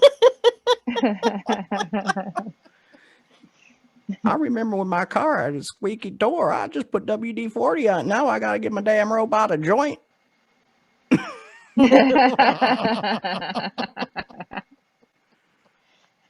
Yeah. Candler Billings on the chat. He's saying, okay, so my friends posted a cartoon about a new ghost detector. Ooh. It was a shedding cat. Hair covered the ghost. I could see that actually. Does this the Animal Welfare He League posted might a come link after to me. it. Yeah, I see it. I've seen this cartoon before, yeah. But I'm just like, I gotta be worried about was it ASCPA, ACSPA, Humane Society, Animal Welfare, yeah. Because if I'm sitting there and I'm like shaking a tabby, might get angry at me. Is there a ghost there? Here, let me just bang these two tabbies together. That cat's gonna send you to your maker. Yeah. I got jail time coming for that. Yeah. But I guess I could just brush my kitty into a bag, and then when I go to my haunted location, I could go, yep, and just spray the area with cat hair. Because we know that shit will cling to anything. Yes, it will. Oh my God. Especially at that one house that I go to, yeah, where the cat likes to lay, like right up here. Right up the nose. Yeah, I mean, when I get the goats and the sheep and whatnot, I'll have so much of this critter fur. It'll be great. The pit bulls don't shed so much. Ooh, maybe we can talk about German Shepherd. We could. Hair ghost detection. Yes. I could definitely supply you, like, for life. Wow. Oggs and I'll come visit. I'll let you brush him That's out. cool. Wendy offers a lifetime supply of German Shepherds. Ghost detection. Old school. Right.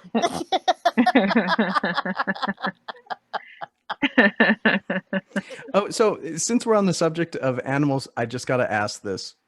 Cindy, has anyone asked you for canine or feline astrology? I question. have 2 cats of my own that I've done the feline astrology on. And they do kind of live up to their astrology charts in interesting ways. They're both Pisces, so they're both very gentle cats. And they both have their moon in Gemini, so they do have that, I love you, I hate you, I love you, I hate you. And you don't know when it's going to happen. But what was really interesting too is that they were both born at different days and different times, but they both had indications for being able to move around a lot and travel around a lot. And these cats have probably traveled more than most humans. So it's interesting to see, because I've even done the ley lines for them, and the Kansas City area is really pretty good for them. I mean, they really love it.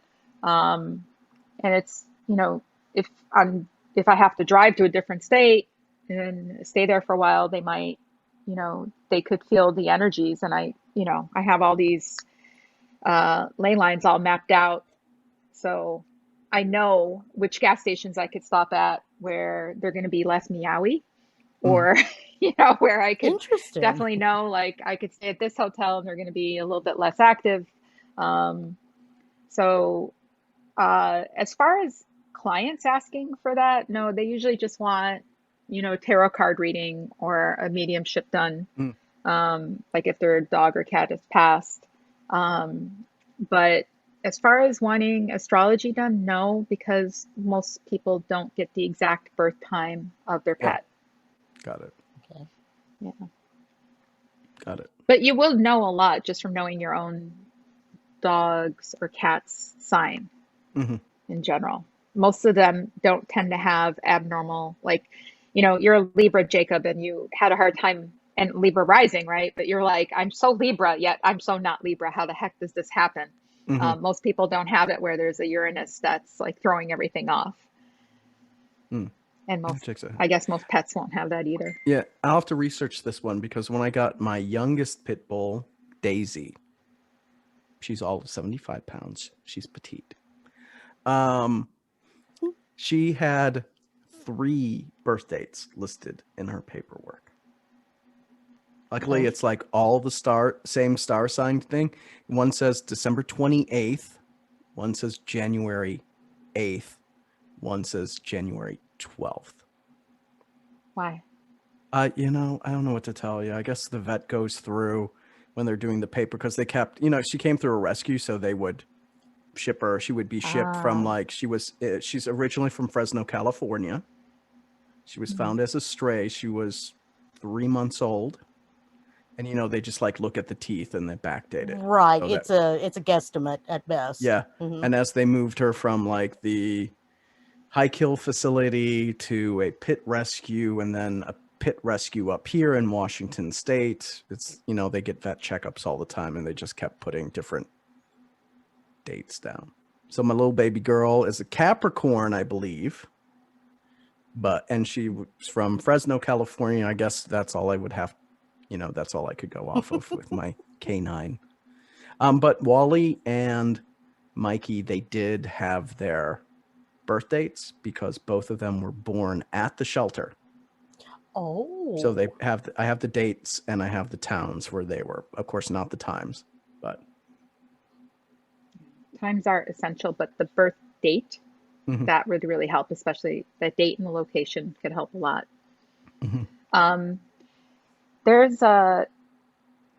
It's really, I have a friend that was an astrologer that even took the birth times. I don't know how he did it. Like, I guess he might have had a camera on it or something of his fish even.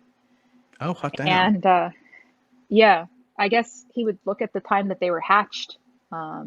He must have had a micro camera on there because I can't imagine just watching it 24/7 and be like, okay, it's 10:27, you know. But I've known people from other countries where, you know, they say, my birthday is in June, but I was born in March. And you're like, okay, how is that? And the whole thing is, it's like, you know, they're born in March, but it wasn't until 3 months later that their parents went and took them and registered them with their version of the city hall. So getting that registered and their birth, you know, their certificate of birth happens on that day that it's made official with the government, but their day of birth is a lot different. And, you know, as time goes on, the moms start to forget exactly what day, you know, so, and forget about remembering the time. But there are some cultures where they'll give you a name that would be reflective of, like in Ghana, for instance, you would find people, oh boy, I forgot, what was geez, I'm kind of embarrassed now. I'm having a Swiss cheese brain. I think he worked for the United Nations. He was Ghanaian. Kofi Annan? Kofi Annan. Yeah. So apparently his name, if you're Ghanaian and you know that dialect, would reflect the day of the week that he was born. If you look at his full name, and I guess it's like 5 different parts, the day of the week that he was born, the phase of the moon that was going on when he was born. Wow. Wow. Yeah, the season that he was born. So you could definitely narrow it down to like, oh, this guy was born during a full moon in March, and you know, the year would be written down too. So you could actually determine what day he was born, and according to whether or not they were actually able to see the moon in the sky or not. So you Hmm. could figure out if it was night or day, and that helps with narrowing down the timing for a chart if you ever needed to rectify Okay. a So chart. let me throw some nuance on this because I've been curious about this. What is there any impact if people are born prematurely? You know, you hear about someone being born at 7 months, like they might have been due on October and they come out Labor Day. Is there any change to, or when, you know, when you take the first gasp of air, you know, your first breath and stuff, that's what matters, is that moment when it comes to Right. astrology. So if you were meant to be a Scorpio, but you came out 2 months earlier and your first breath was when you were a Virgo, that's when you are geotagged with those cosmic Okay. energies, because you're changing the abode of intrauterine to independent terrestrial life. So that's what matters. Okay. I was just Very curious. Maybe interesting. there was some lingering fate type stuff. I'm just making some stuff because I don't really know. But I was just No, and thinking, it's the same thing if you die and are mhm, reborn. You know how people die on the operating table, yep. or they have yeah. I mean, it doesn't change the fact that you were born, say, in April or September or whatever. Okay. It doesn't give you necessarily an astrological rebirth. Okay. It just, yeah. Interesting. Yeah. I know I've probably asked this before, but I know you do a lot of ley line work. What do you go off of a website? Do you have a certain book you like to Yeah. access? I was going to ask about that too. I'm glad, Wendy, because I do ley lines too. I'm a geography freak. I'm all about I maps. like ley lines. Yeah, they Yeah. intrigue me. I've always said I was going to do a show with you on ley lines, and I always, for some reason, end up on different topics because Oh, great. We'll just I don't book know one. why. I'm sorry about that. Yeah, one day we'll What are do you it, I doing about this promise. time in February? Oh, I Yeah. don't know. February, my February is going to be super duper crazy, Okay. and that will determine my March. So that's really funny. But I'm always in touch with Wendy, so we'll Oh figure it yeah. out Yeah. Okay. and Yeah. do the ley lines. Okay, so astrological ley lines. Beautiful, beautiful, beautiful. And I actually live by it. So I know. what it is that you're the at the time and location that you were born, the whole Earth had some kind of planet all around it. Mm-hmm. And you could geographically map that out on the Earth. And those become your personal ley lines. So, like I was talking about Jake's lines having a Saturn ley line and a Pluto ley line that went around Seattle. Mm-hmm. They framed Seattle. So what happens is that moving over to those planetary lines is actually being energized by them. What it's like is saying, imagine that you're born, during, the 6 months of night in Alaska, and, you're sick and tired of it. So you just move to a place where there's always going to be sun. It is simply like that. You actually get that energy of the sun and Mm-hmm. the replenishment. But if you go under a line, a planetary line, and the sun could be a planetary line, every single planet up there is actually a planetary line. You get doused, you get showered in it. It's very good if you really wanted to take a shortcut to something, or if you had, say, a lack of something in your life, you could go to that planetary line and get that energy through there in order to help manifest what you want to achieve. Say that you're somebody that, you're a girl and you really, really want to get pregnant and you've had issues with fertility, perhaps moving to a moon line would help that. You're someone that's looking for love and you had a hard time finding it. Well, maybe moving under a Venus line, the planet of love, may help you find that. So moving under different lines actually help you with your planetary energy, and according to the angle that it's on, whether it's on the meridian, high noon or dead of midnight, or on the horizon, whether it was ascending or descending, that's really the personal ley lines that really make a difference around the globe for your personal chart. And we need your time of birth exact to the minute, because it could change as much as 15 miles a minute depending on the planet. So, you don't want to say, hey, move over here, and then you're sending the person to the worst line of the world for them. Literally the worst line of the world. Now, there's another mapping technique in astrology called local space, and that's how the planets kind of would orbit around the Earth, and that looks like a cartwheel for the most part for people. And you could use that on a more quote unquote microscopic level. So you could take that and apply it to your house, and then apply the principles of Feng Shui, which is the Japanese layout of flow of energy, and the Bhagavad Gita, that's the Indian principles of how to lay energy and to work with colors. So say that, someone like, say, Jake, you own your own business and you want to improve your business. So you could move your workspace to your Jupiter line within your house, and then find an expansion of business and more money coming in, for instance. You want to lose weight, so you move your refrigerator to the Saturn line, so it helps to restrict the access of food for you. You could actually, you could even lay it out on your desk to where, if you're doing a lot of writing, you make sure that you might try to situate your desk in a place where your hand, if you're doing some writing, is going to be under your Mercury line. That way the communicative energies could flow more. Or your head, really. I think that would be a smarter idea. But it's, so personally, I think that is one of the most intriguing things about astrology, besides the transits, which is the planetary movements and how they could trigger you. But if you're someone like Jake, for instance, you've moved around quite a lot. I'm 100% sure you would have felt the energies around you, and how the land vibrates differently for you in different locations.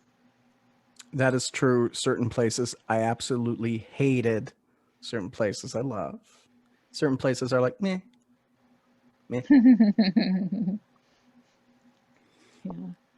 Well, yeah. If you want to know which one I hated, I did not like Tennessee whatsoever.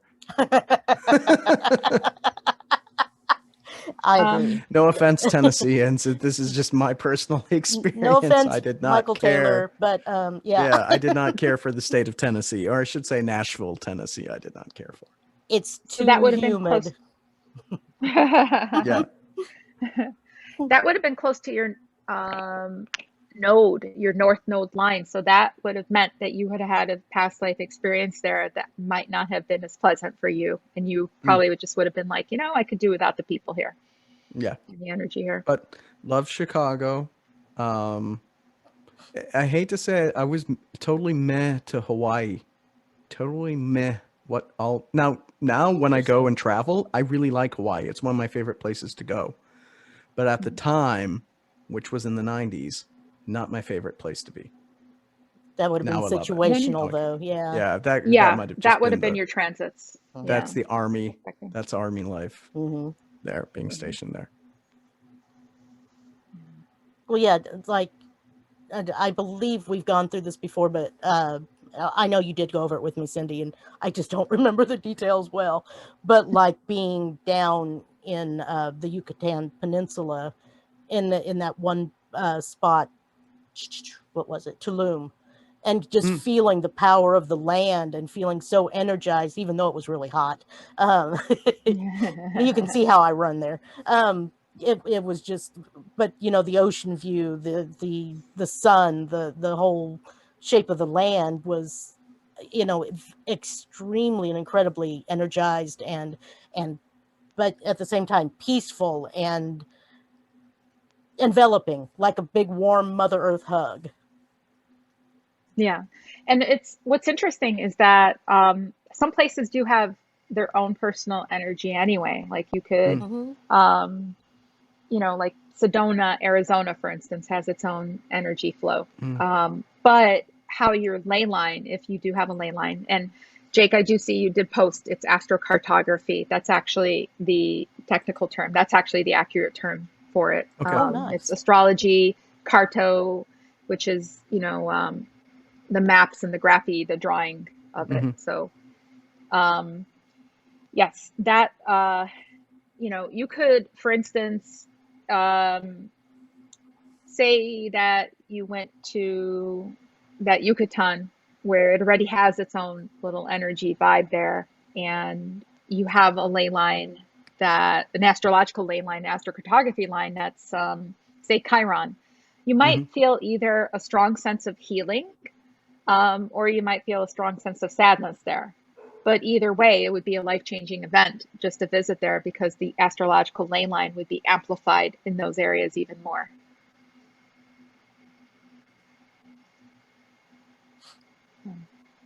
Cool.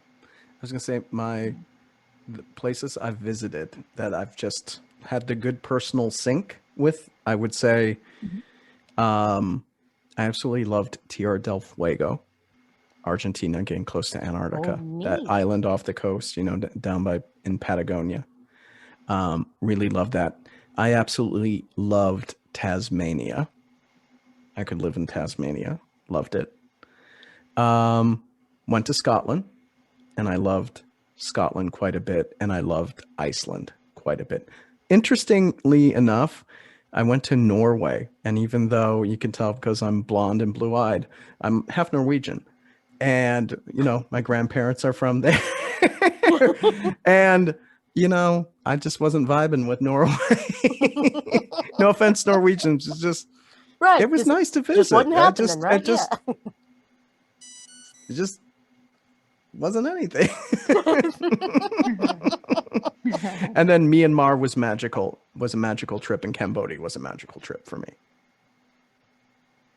Cool. It's interesting because most of the countries that you're talking about that you liked were under your Saturn lines. Oh. And you're living close to a Saturn line. So let me look at your chart to see what you're vibing there. Oh, Saturn in the 9th house in Gemini.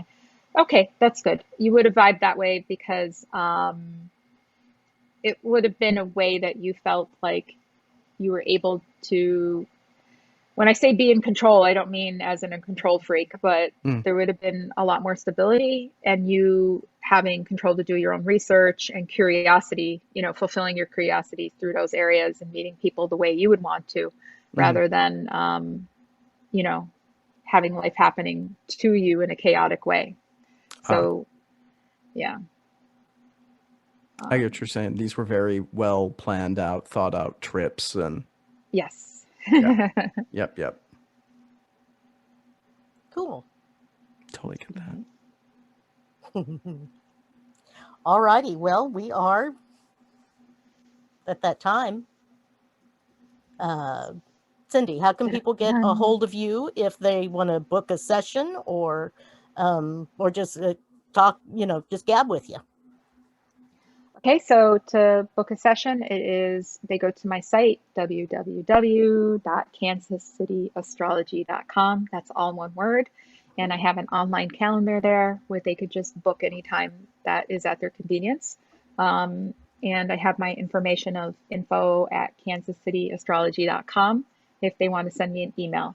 I usually don't have my phone, where I answer it. It's always forwarded because I'm doing the readings and I don't want to get interrupted during readings. But if they want my phone number, it is 816-895-2545. And thanks for posting that. I do see you did post it. Oh, absolutely. Yeah. And I can see Jake's posting other places too. So, yeah. We're dropping links everywhere, Cindy.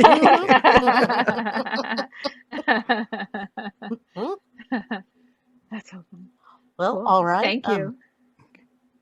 Thank you so much. I love our talks. This is just great. I learned a lot. Mm-hmm. Thank you. I'm totally geeked out by this. So we'll definitely be in touch, Wendy and Jake, and we will plan the next time as we did this time too. Oh, absolutely. Yeah. Yep, for sure. It'll be awesome. Thanks for having me on. Like I say, thank you for taking the time, and I'm glad our schedules could sync up and get this in. Yep, stick around for the after show. Once we are no longer broadcasting, stick around. Stick around. Okay, I will be there. Yes. Okay. All righty. Ciao, let's everybody. see. Yeah. Join me Sunday. Jerry Wolf and I will be on doing an in-bulk show. We'll go into a little history, lore, and we've got some oil making planned, and I will put the recipes and what have you into the event on Mystic Moon Cafe on Facebook, and I'll try to get them on the website if I remember, or if Jake has time and wants to transfer things. It's not so bad. I can transfer. Just give me a heads up. Cool. You betcha. You bet. Thank you. And anyway, well, it's been a fantastic show. Oh, Brenda, thank you. Yes. Thank you, Brenda. Brenda's on a line right now. She and her husband are traveling, and they're in one time zone, and then they head over to Florida, and it becomes Eastern time zone, and then they pop back real quick. And Well, safe trip, Brenda. Yes, safe travels. Don't forget my pine cones. Anyway, guys, thanks for joining us tonight. It's been awesome and fun, and chat was great. Hope to see you all again. Have a good night, everyone. All righty. Bye. Bye. Bye. Bye.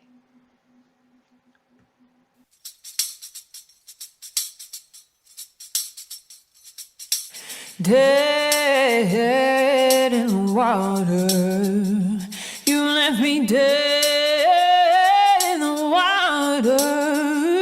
I went to call on my fight to make it out alive, and you left me dead in the water. Sometimes life is sink or swim, and I thought I was drunk.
You've been what you're looking for. You've been what you're looking for. You've been what you're looking for.